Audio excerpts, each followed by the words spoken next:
जय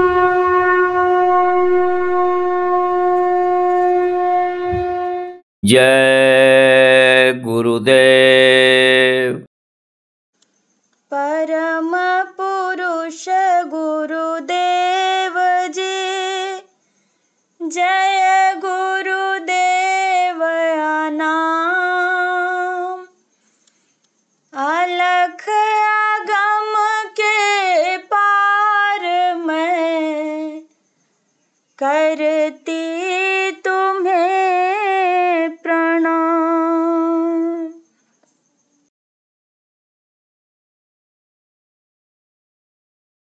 ऐसे गुरु ने फेंको रंग लाल सखी, ऐसे गुरु ने फेंको रंग लाल सखी, ऐसे गुरु ने फेंको रंग लाल सखी, ऐसे गुरु ने फेंको रंग लाल सखी।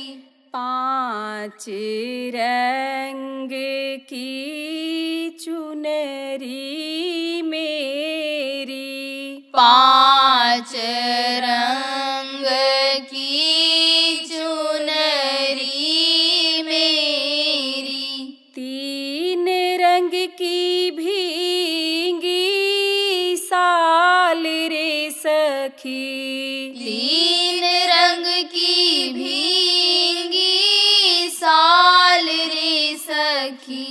ऐसे गुरु ने फेंको रंग लाल सखी, ऐसे गुरु ने फेंको रंग लाल सखी। पांच तीन छूटी चढ़ाए एक रंग, पांच तीन छूटी चढ़ाए एक रंग, निज रंग लखी हुई निहाल रे सखी, निज रंग लखी हुई निहाल रे सखी। ऐसे गुरु ने फेंको रंग लाल सखी, ऐसे गुरु ने फेंको रंग लाल सखी। जो रंग सुर नर मुनि को दुर्लभ, जो रंग सुर नर मुनि को दुर्लभ, दयाल दई मोह पे डाल रे सखी, दयाल दई मोह पे डाल रे सखी। ऐसे गुरु ने फेंको रंग लाल सखी, ऐसे गुरु ने फेंको रंग लाल सखी। तुम हूँ सखी गुरु देवर झाओ, तुम हूँ सखी गुरु देवर झाओ, उनके रंग से डरे काल री सखी, उनके रंग से डरे काल री सखी। ऐसे गुरु ने फेंको रंग लाल सखी, ऐसे गुरु ने फेंको रंग लाल सखी। जय गुरुदेव। जय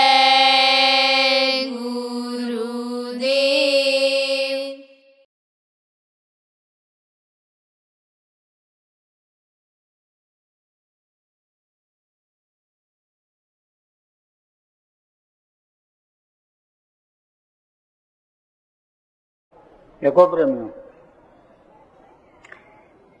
एक राजा की सवारी जा रही थी। तो राजा के राज्य में आप ये समझो कि महात्मा रहते थे। तो महात्मा कोई दिखावे का काम नहीं करते और न राजा फाजा के यहाँ जाना पसंद करते हैं, क्योंकि कहा ना, राज द्वारे सार जन, तीन बात को जाएं, क्या माया, क्या मीठा, क्या मान। राजा लोग बढ़िया मिठाई खिलाते थे तो मीठा खाने को मिलता था। अब तो मीठा बहुत बनाने लग गए, घर घर बनने लग गया, पहले ऐसा नहीं था। तो मीठा खाने लिए जाते हैं और मान सम्मान बढ़ता है, सब प्रणाम करते हैं, पैर छूते हैं। राजा भी यानी प्रणाम सलाम करता है, बैठाता है, इज्जत देता है, चलते समय कुछ दक्षिणा भी देता है।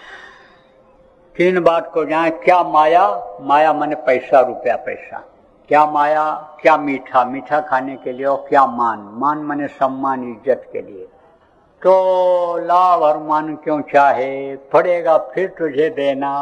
लाभ खूब चाहते हो, तरह तरह से छल कपट करके कमा के ले आते हो, इलेक्शन जीत के आ जाते हो, लेकिन एक दिन फिर गद्दी से उतर जाना पड़ता है। ये धन भी पानी की, बाढ़ के पानी की तरह से है, जब आने लगता है तो खूब आता है, चला जाता है।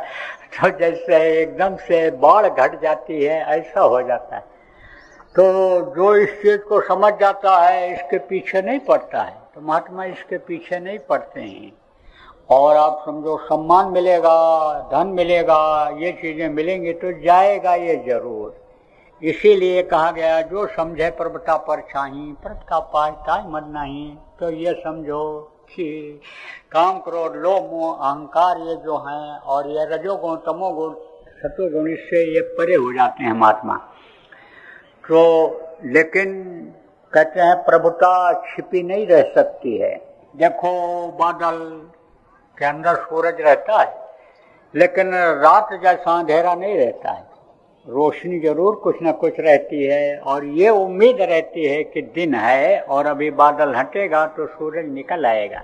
ऐसे प्रभुता छिपी नहीं रह सकती है।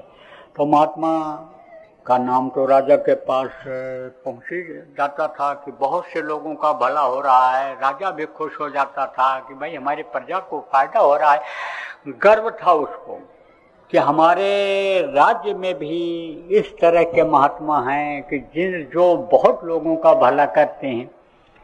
तो उधर से सवारी जा रही थी। राजा लोग सवारी पर बैठ करके, रथ पर बैठ करके यानी प्रजा का हाल चाल लेते थे, मिलते जुलते थे, प्रजा के दुख तकलीफ को सुनते थे, देखते थे, उसका निवारण करते थे। गद्दी पर तो बैठ करके निर्णय लेते थे, कानून बनाते थे, आदमी लगाते थे उनकी सेवा के लिए, लेकिन हाल चाल खुद लिया करते थे। तो अब आप ये समझो प्रेमियों कि जब उधर आए तो कहा कौन सी एरिया है, ये एरिया है। तो इधर तो कोई महात्मा रहते हैं। हाँ रहते हैं महाराज, उनकी तो बड़ी ख्याति है, बहुत लोग उनके पास जाते हैं। तो चलो जरा हम भी दर्शन कर लें। तो उधर से निकल रहे थे।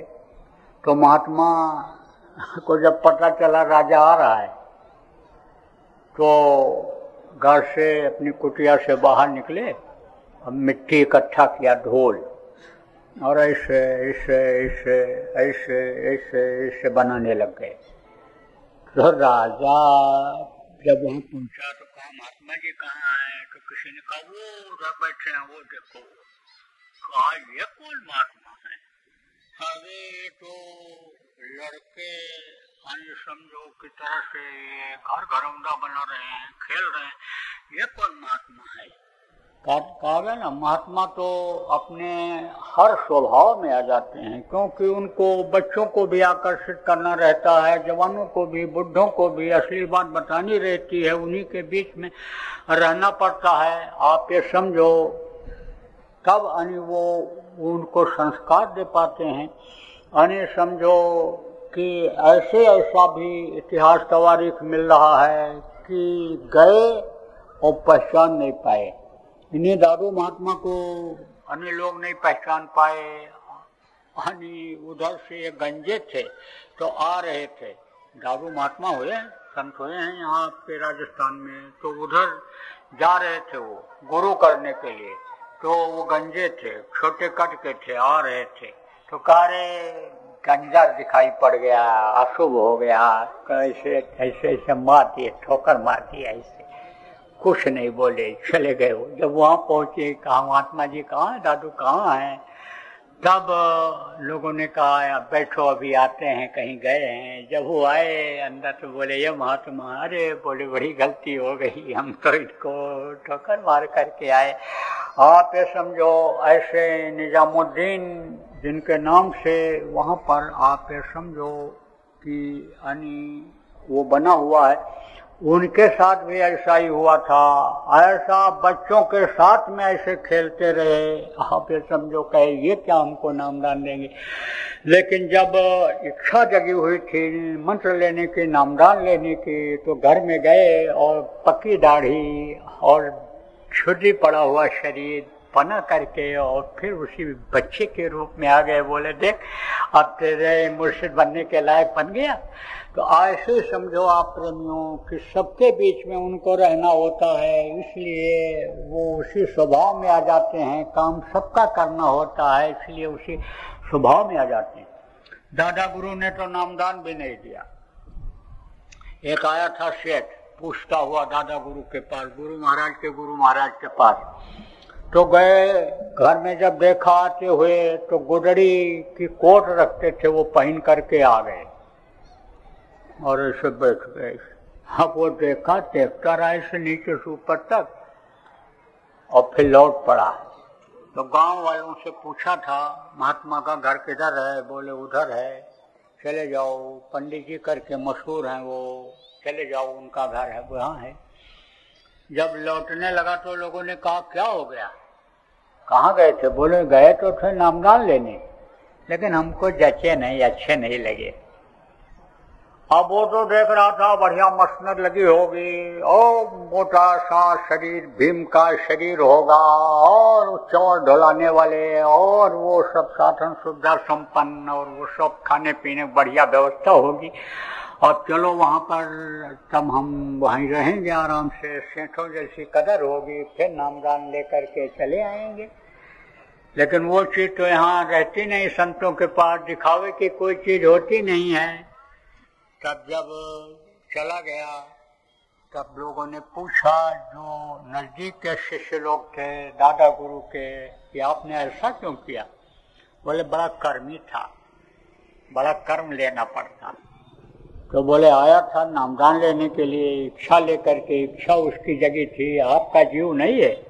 बोले संस्कार पड़ गया है, आएगा वो, लेकिन एक बार में ठीक नहीं था, करता नहीं, बता देने पर भी नहीं करता, उसके कर्म आ जाते। आदत उसकी जो बनी हुई थी जल्दी छूटती नहीं, जो सफाई भी होती वो फिर गंदी हो जाती आदत की वजह से, इसलिए नामदान नहीं दिया। तो संस्कार तो डालते हैं, लेकिन नामदान तो समझो पहले के समय में परख करके साफ करके तब दिया करते थे। एक जन्म प्रथम जन्म गुरु भक्ति का, दूसरा जन्म में नाम दूसरे जन्म में दिया करते थे। वो तो गुरु महाराज दयालु ये बोले कि हम ये चाहते हैं कि जो पौधा लगाओ उसका फल भी तुम खाओ, इसी जन्म में नामदान ले करके भजन करके तुम पार हो जाओ। ऐसे समर्थ गुरु, ऐसे दयालु गुरु हमको आपको प्रेमियों मिले कि जिन्होंने इसको आसान कर दिया, सरल कर दिया और जीवों पर दया की बरसात करना शुरू कर दिया। तो महात्मा जी ऐसे बना रहे, तो गया, प्रणाम तो किया और कहा महाराज ये क्या कर रहे हो? बोले ये घर बना रहा हूं। घर?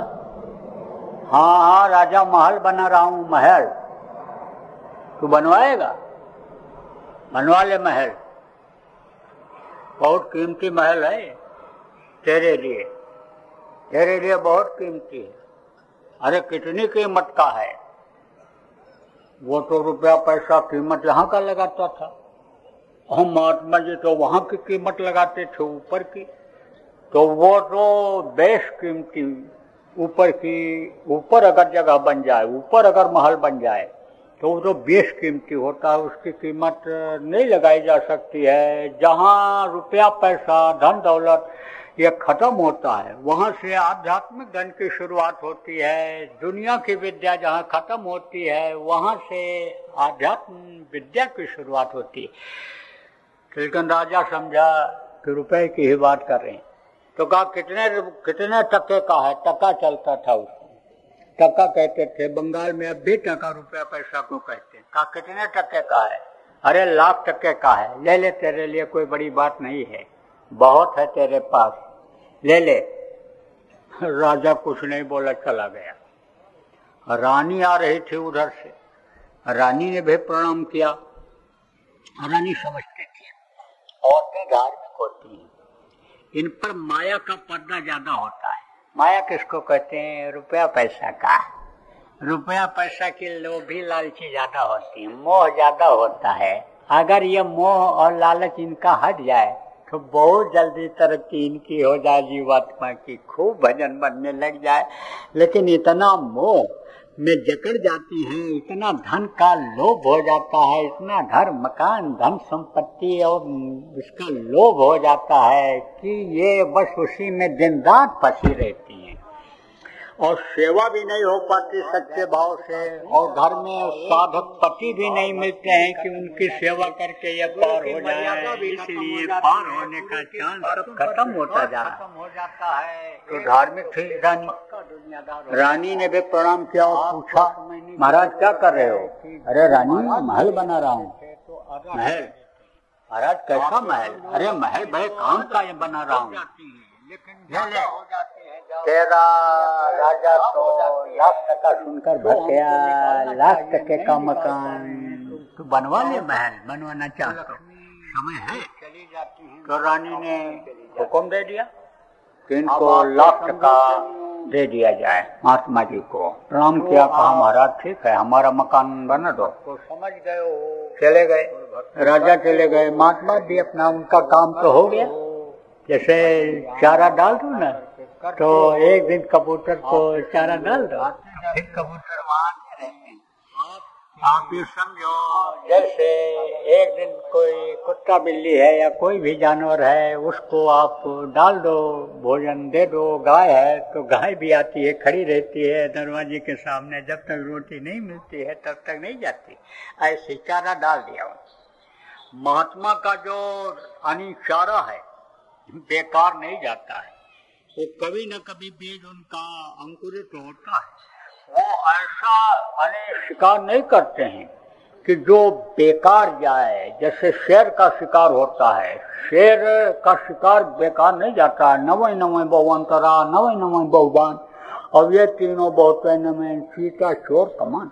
लेकिन जो आप समझो चोर निशाना बना लेता है, नहीं कुछ पाता है, तो दरवाजे पर फटी पुरानी चप्पल ही पड़ी रहती है, उठा के ले आता है। ये चोरी का निशाना बना के जाता है तो कोई न कोई ले आता है। धनुष जो झुकता है उससे तीर निकलती ही निकलती, जितने झुकता जाएगी झुकेगी उतनी दूर जाएगी, उतने बढ़िया शिकार करेगी। ऐसे शेर है, ऐसे महात्माओं का शिकार होता है। शिकार का मतलब जीवों को अन्य समय लोग पकड़ लेना, अपने बस में कर लेना। अन्य समझो मार डालना नहीं होता है। शिकार का मतलब ये नहीं होता है। यहाँ तो शिकार को मार डालना कहते हैं, वहाँ ऐसा नहीं होता है। तो अब आप ये समझो कि चले गए, महात्मा भी अपनी कुटिया में चले गए, राजा भी चला गया। तो राजा जब सोया तो देखा सपना कि जमदूत हमको निकाल रहे हैं और मैं बहुत रो रहा हूँ, चिल्ला रहा हूँ और पकड़ रहे हैं और मैं भाग रहा हूँ, झुलसा रहे हैं, हथौड़ी मुगदर से मार रहे हैं, जंजीर लिए हुए हैं, रस्से में बांध करके फिर ले जा रहे हैं। बहुत दूर ले गए, बहुत तेज उड़ता हुआ मैं गया वहाँ और पेश हो गया एक दिव्य पुरुष के सामने, जो बहुत ही देखने में सुंदर है। देखने में यानी समझो अच्छा कपड़ा पहने हुए है, उसके सामने पेश किया। और उसके बगल में बैठे हुए चित्रगुप्त जो उसके मंत्री हैं वही हिसाब करते हैं। तो राजा ने बताया कि मेरा हिसाब ऐसे पूरे जीवन का बहुत जल्दी से हो गया। और ये हुआ कि इसके पूरे कर्म ज्यादा है। राजा धार्मिक पहले के समय में हुआ करते थे, हिंसा हत्या नहीं करते थे, दयालु होते थे। समझो राजा का स्थान जैसे माँ का स्थान होता है, माँ सभी बच्चों को रोटी खिलाती, पानी पिलाती है, सेवा करती है, ऐसे ही राजा सेवा किया करते थे। तो धार्मिक था राजा। तो समझो कि ये हुआ कि इनको थोड़ी देर के लिए अभी विश्राम दे दिया जाए, फिर इनको कर्मों की सजा दी जाएगी। तो उनको कर्मचारी वहाँ के, जिनको जमदूत कहते हैं, लेकर के गए। ऐसे रास्ते पर ले जा रहे थे। एक तरफ बढ़िया मकान बने हुए थे, महल बने हुए थे, तख्तियां उस पर लगी हुई थी। जिनके नाम के तख्तियां लगी हुई थी, राजा पढ़ता जा रहा था, सोच रहा था भाई मैंने भी बड़ा पुण्य काम किया है, बहुत अच्छा किया है, मेरा भी मकान बना होगा।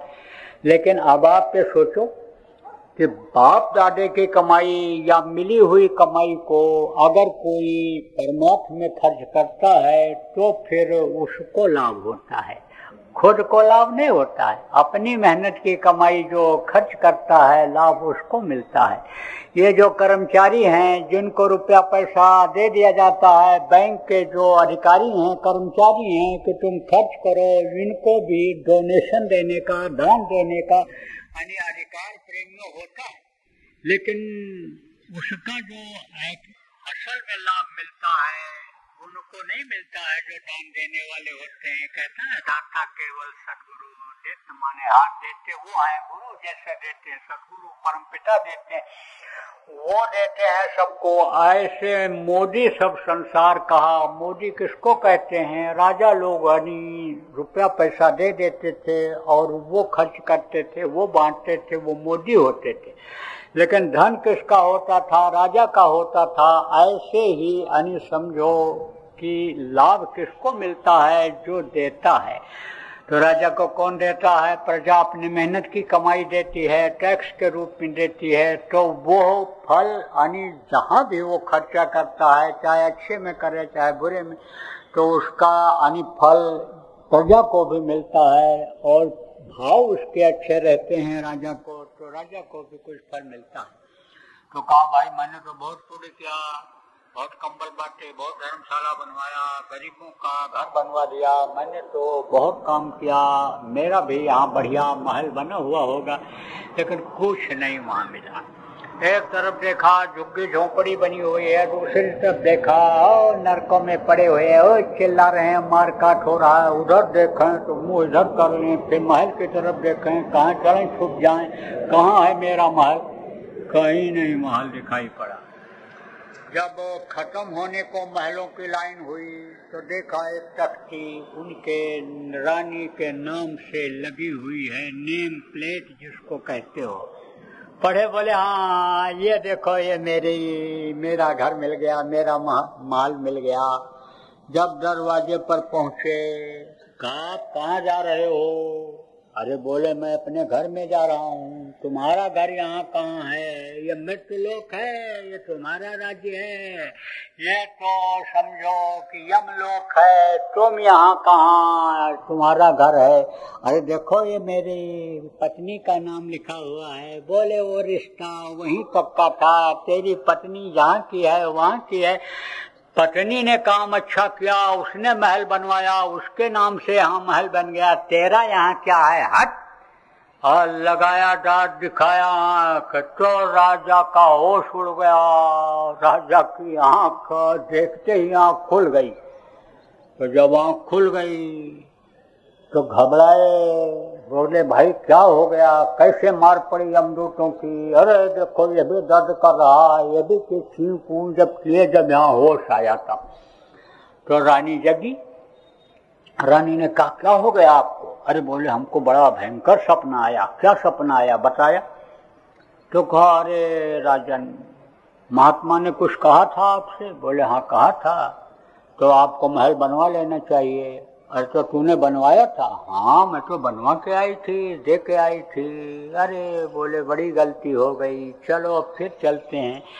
जब दोबारा गए तब महात्मा जी ने कहा, अरे अब क्या समय चूक पुण्य का पछताने। उस समय मौज थी, जैसे रैदास जी ने पीपा को, राजा को कुंड का पानी दिया, नहीं पिया उन्होंने, और वो धोबी की लड़की के मुंह में चला गया, ज्ञान हो गया उसको, फिर भग करके गए थे। आपको दृष्टांत में सुनाया गया है, भग करके गए और मांगे, अरे बोले वो तुम्हें सचखंड का पानी तुमको दे रहा था, कुंड का पानी समझ करके तुमने उसको फेंक दिया, राजा ना वो मौज खत्म हो गई।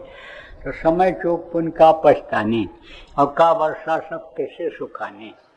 अब आप ये मत सोचो कि अपने लिए कुछ मांग रहे होंगे, कह रहे होंगे, मर जाऊं मांगू नहीं, अपने तन के काज और परमारथ के कारण मोह न आवत लाज। यानी आप समझो, आपसे परमार्थ करा करके आपको लाभ दिलाने के लिए ये सब बात प्रेमियों आपको बता रहा हूँ।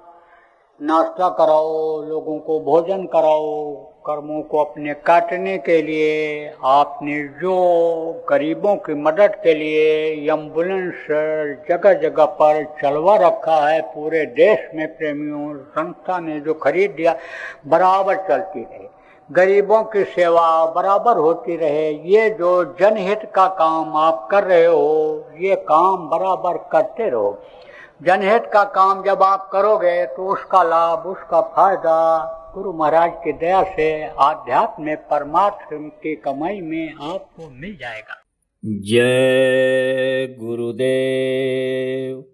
निज धाम वासी परम पूज्य परम संत बाबा जय गुरुदेव जी महाराज के आध्यात्मिक उत्तराधिकारी एवं जीते जी ईश्वर देवी देवताओं के दर्शन कराने का मार्ग नाम दान देने के साथ जय गुरुदेव नाम से जन जन की दुख तकलीफ बीमारी और कष्टों को दूर करने का उपाय बताने वाले उज्जैन के संत वक्त गुरु बाबा उमाकांत जी महाराज मानव के आध्यात्मिक विकास के साथ साथ अपनी बाबा जय गुरुदेव धर्म विकास संस्था के माध्यम से सामाजिक परमार्थी एवं लोकहित कार्यों में भी लगे हुए हैं। इसी कड़ी में उज्जैन शहर के पिंगलेश्वर स्थित आश्रम में परम पूज्य महाराज जी की प्रेरणा से बाबा जय गुरुदेव रोगांतक संस्थान अस्पताल का संचालन विगत लगभग 5 वर्षों से